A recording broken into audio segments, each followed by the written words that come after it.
पाकिस्तान में हालात जो हैं वो बहुत से गैर मामूली देखने को मिल रहे हैं, चाहे वो सियासी हो, मुआशी हो या कानूनी तौर पे पेचीदगियां। ब्रिगेडियर साहब, देखा जाए कुछ दिन पहले सदर पुतिन ने एक प्रेस कॉन्फ्रेंस की, ये 2 दिन पहले की बात है। सहाफ़ी ने उनसे एक सवाल किया, उन्होंने कहा जी कि इस वक्त रशिया के अंदर जो हालात हैं और जो बगावत अंदरूनी तौर पर हुई थी, क्या आप उसके बाद इतना ज़र्फ रखते हैं कि आप किसी को माफ़ कर सकें? तो उन्होंने कहा जी मैं रखता हूँ, सिवाय एक चीज़ के। तो पूछा गया कि वो कौन सी चीज़ है जिसे आप माफ़ नहीं करेंगे? तो उन्होंने कहा जी बगावत। आज DGISPR की तरफ से जो प्रेस कॉन्फ्रेंस देखने को मिली, उसके जो मंदरजात थे उसको अगर बगौर देखा जाए तो उसमें इदारा खुद एहतसाबी के ऊपर भी यकीन रखता है, खुद एहतसाबी का अमल भी जारी है। पहले तो ये बताइए कि क्या इतने बड़े पैमाने के ऊपर खुद एहतसाबी का अमल आपको माजी में देखने को मिला, या ये गैर मामूली हालात हैं जिसमें देखने को मिल रहा है? जी, बिस्मिल्लाहिर्रहमानिर्रहीम। देखें, खुद एहतसाबी का अमल जो है, इसकी वजह से फ़ौज पहचानी जाती है। जो कहते हैं कि फ़ौज एक ऐसा वाहिद इदारा है जो डिसिप्लिन के तमाम जितने उसके कायदे ज़वाबित हैं उन सबको उनको स्ट्रिक्टली फॉलो करता है और बिला तफरीक करता है, चाहे वो चीफ आर्मी स्टाफ 4 स्टार की फैमिली हो, जैसे कि एक्स 4 स्टार की फैमिली के मतलब DGISPR ने बताया कि अगर वो इस किस्म की कोई एक्टिविटी में मुलविस हैं जो कि पाकिस्तान की नेशनल सिक्योरिटी को चैलेंज कर रही है, तो उनको भी जो है वो एहतसाब के दायरे में लाया गया, जो हमारा खुद एहतसाबी का अमल है, बिकॉज वो पेंशन ड्रॉ करते हैं पाकिस्तान आर्मी के अकाउंट से। इसी तरह जो एक लेफ्टिनेंट जनरल साहब को जैसे कि DGISPR ने बताया कि नौकरी से बर्खास्त किया गया और 3 मेजर जनरल्स हैं और 10 के करीब ब्रिगेडियर्स हैं कि जिनको उनकी दानिस्ता या गैर दानिस्ता जो भी कार्रवाई हुई होगी, जो उनके कोर्ट मार्शल के प्रोसेस के अंदर या उनको एक सख्त अदबी कार्रवाई का सामना करना पड़ा है, तो ये इसकी मिसालें पहले भी मौजूद हैं। हमारे लेफ्टिनेंट जनरल्स जो किसी किस्म की भी इस तरह की कोई उनसे दानिस्ता या गैर दानिस्ता कोई डिसिप्लिन की खिलाफ वर्जी हुई है, तो फौज ने अपना जो हमारा पाकिस्तान आर्मी एक्ट है उसके तहत उनके अगेंस्ट कार्रवाई की है। इसी वजह से फौज जो है वो अपने डिसिप्लिन की वजह से, अपने लॉ एंड ऑर्डर की लॉ कानून की वजह से और खुद एहतसाबी की वजह से जानी जाती है। तो ये कोई नया कोई वो एक्टिविटी नहीं है। इससे पहले भी सीनियर ऑफिसर्स के खिलाफ जब उन्होंने कोई उनसे कोताही हुई है तो उसके ऊपर मैं ये बात तो कर ही नहीं रहा ब्रिगेडियर साहब कि ये कोई नई बात है, क्योंकि माजी में तो हमने बहुत सी ऐसी मिसालें सुनी हैं, खबरें भी सुनी हैं और माजी करीब के अंदर ही सुनी है। मेरा पूछना ये कि इतने बड़े पैमाने पे 102 लोगों के ट्रायल्स की बातें हो रही हैं, इतने ब्रिगेडियर्स की, 3 मेजर जनरल्स की, 3 आला फौजी अफसरान की, ये जो इतने आला सतह के ऊपर या निचली सतह के ऊपर भी ये एहतसाबी का अमल है, इसकी कोई नज़ीर है गैर मामूली हालात में? जंगी हालात में नहीं, गैर मामूली हालात जो नॉर्मल हालात होते हैं, क्या उसमें देखा है ऐसा कुछ? देखिए, 102 जो लोग हैं वो फौजी नहीं है। वो मेरे ख्याल के अंदर जो उन्होंने प्रेस कॉन्फ्रेंस में बताया है वो ऐसे सिविलियंस हैं जो कि ऑलरेडी सिविल कोर्ट्स ने मिलिट्री कोर्ट्स की तरफ रेफर किए हैं, क्योंकि 17 किस्म के मुख्तलिफ कोर्ट्स इस वक्त भी जो है वो इनेक्टेड हैं और अपना काम कर रही हैं विद इन आर्मी भी, और इस तरह के जो लोग उससे मुलविस हैं। जहाँ तक इस बात का ताल्लुक है कि जो सीनियर ऑफिसर के खिलाफ कार्रवाई हुई है, तो आज एक बड़ा चुभता सवाल ही पूछा गया कि अगर आप रिस्ट्रेंट का मुजाहरा कर रहे थे और फौज ने बड़ा रेस्ट्रेंट का मुजाहरा किया और किसी किस्म की एक बयानिए के मुताबिक कि खुदा ना खास्ता फौजी ऑफिसर्स वो खुद इसमें या उनके कुछ एलिमेंट्स इसमें इन्वॉल्व थे कि इस तरह के जिना हाउस को जलाया जाए या बाकी कोई छावनियों के अंदर जो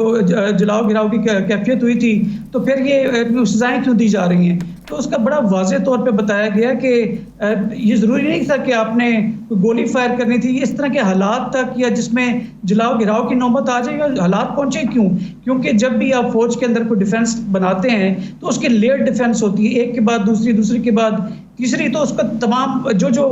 अगर वो डिफीट होती जाती है तो आप उसके कॉन्टीजेंसी प्लान्स बनाते हैं। तो कॉन्टीजेंसी के हिसाब से सीनियर ऑफिसर्स के ऊपर जिम्मेदारी आयद होती थी कि वो उसका रिस्पांस करते, चाहे वो लोगों के ऊपर तो फायर करना तो ये हम सोच भी नहीं सकते। पाकिस्तानी आर्मी जो है एटलीस्ट वो प्रिकॉशंस लेके उनके साथ डील करके उनसे बातचीत करके हवाई फायरिंग करके यहाँ नहीं ना दिया जाता। तो लिहाजा रेस्ट्रेंट का मुजाहरा तो बिल्कुल वाज़ेह अल्फाज में और वाज़ेह नज़र भी आया कि जब उनके बैरल्स के अंदर लाइव अम्यूनिशन था, इसके बावजूद उन्होंने किसी जो मुजाहिरीन थे उनके ऊपर फायर नहीं किया। लेकिन यहाँ तक नौबत पहुंची क्यों, इसकी वजह से उनको सजाएं हुई है। तो ये कोई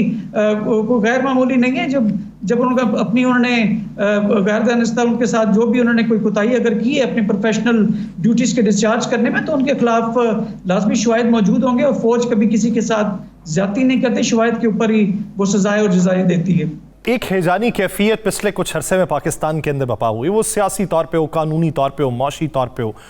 उसके अंदर बातचीत करने से लोग कतराने लगे। उसके अंदर पाकिस्तान में लोग ये सोचने पर मजबूर हुए कि मैं जिस समत में हूं वो ठीक है, ये जो जिस समत में है वो ठीक है।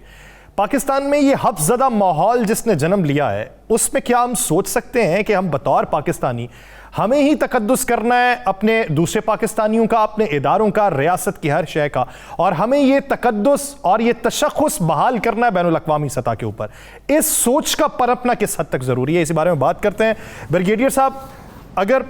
आपने जैसे कहा कि आज प्रेस कॉन्फ्रेंस के अंदर बड़े चुभते सवालात किए गए, सवाल तो यहाँ पे आप ज़बान के ऊपर ताले तो लगा नहीं सकते, यहाँ की किसी नज़रियात के ऊपर भी कदगन नहीं लगा सकते, यहाँ पे तो लोग ये भी बातें करते हैं कि ये सवाल भी अपनी मर्जी के ही करवाए जाते हैं। आप क्या समझते हैं, ये मौजूदा सूरत हाल में जितनी सियासी हैजानी कैफियत पैदा हुई है, ये जो बंटवारा हुआ है नज़रियात में और सोच में, अगर हमें मुत्तहिद होना है, बैरूनी दुनिया को पैगाम देना है कि रियासत भी हमारी और रियासत के जितने सुतून वो हमारे अपने, ये तमाम सियासी पार्टियां अपनी, ये तमाम लोग अपने, और हम एक मुल्क, एक वतन, एक कौम होके दुनिया को पैगाम दे सकते हैं, उसके लिए कौन सा बीज बोने की ज़रूरत है और उसके लिए कदम कौन उठाएगा? देखिए, इसमें कोई दो राय नहीं कि जो आपकी पॉलिटिकल स्टेबिलिटी के लिए पॉलिटिकल पार्टीज को ही बैठना पड़ेगा। जब पिछले साल ए पॉलिटिकल होने का एक हमने प्रॉमिस किया पाकिस्तान आर्मी ने कि आप पॉलिटिकल पार्टीज खुद बैठें और अपने डिफरेंसेस को हल करें, तो उसके बाद से ये जाने कैफियत जो है वो तारी हुई है। स्टिल के ए पॉलिटिकल होने के बावजूद पॉलिटिकल पार्टीज, जैसे कि अभी एक जो पॉलिटिकल लीडर है वो रिक्वेस्ट भी कर रहे हैं कि मैं चीफ आर्मी के स्टाफ के साथ मुलाकात करना चाहता हूँ, तो वो अभी भी आर्मी की तरफ ही देख रहे हैं। जबकि आज DGSPR ने एक सवाल के मुतल्लिक़ के जवाब में ये कहा कि फौज उस बात की तायद करेगी, बरादर शायद सपोर्ट भी करेगी कि तमाम पॉलिटिकल स्टेक होल्डर्स एक सीट पे, एक जगह पे होकर बैठें। जब तक आप पॉलिटिकल पार्टीज खुद ये जिम्मेदारी नहीं लेंगे और गेट नंबर 4 की तरफ देखते रहेंगे, तो ये जानी कैफियत ऐसी जारी रहेगी। अब इसमें फौज का रोल, यस, कोऑर्डिनेशन का, अगर पॉलिटिकल पार्टीज के बगैर आपस में बातचीत नहीं कर रही हैं, जैसे कि आप देखें PDM के एलिमेंट्स और PTI के एलिमेंट्स पिछले दिनों के अंदर, पिछले बल्कि कई महीनों से इस बात को डिनाई करते चले आ रहे हैं कि हम एक दूसरे से बात करना वो गवारा ही नहीं कर रहे। तो पॉलिटिक्स नाम भी जो है वो एंगेजमेंट का है। अब एंगेजमेंट नहीं होगी तो वो फौज की तरफ देखते हैं, जिसको फौज टोटली डिनाई कर रही है। तो आज इसका यादा DGSPR ने किया। तो मेरे ख्याल मैं एक चीज ब्रिगेडियर साहब कहना चाहूंगा, जिस तरह आज DGSPR ने कहा कि एक सियासी गिरोह के पास सिवाय झूठ और प्रोपेगेंडे के कुछ नहीं है। अगर कोई प्रोपेगेंडा करता है, झूठ करता है, शरंगेजी फैलाना चाहता है, तशद्दुद माहौल को जन्म देना चाहता है, तो वो कोई सियासी गिरोह हो ही नहीं सकता, वो कोई सियासी पार्टी नहीं हो सकती। आप ये कहें कि शरपसंदाना गिरोह है, आप ये कहें कि उनके नज़रियात पाकिस्तान के हिमायत में नहीं है। जब सियासत का लफ्ज़ इस्तेमाल हो जाता है, सियासी गिरोह का हो जाता है, फिर लोग ये सोचने पर मजबूर हो जाते हैं कि हम जिस सियासी रहनुमा की, जिस सियासी पार्टी की तकलीद कर रहे हैं, ये मुल्क की हिमायत में है या मुखालिफत में। देखिए, इस वक्त अगर आप उसको सियासी पार्टी नहीं कहेंगे तो ये भी जायज़ नहीं होगा, ठीक है। अगर उसको आप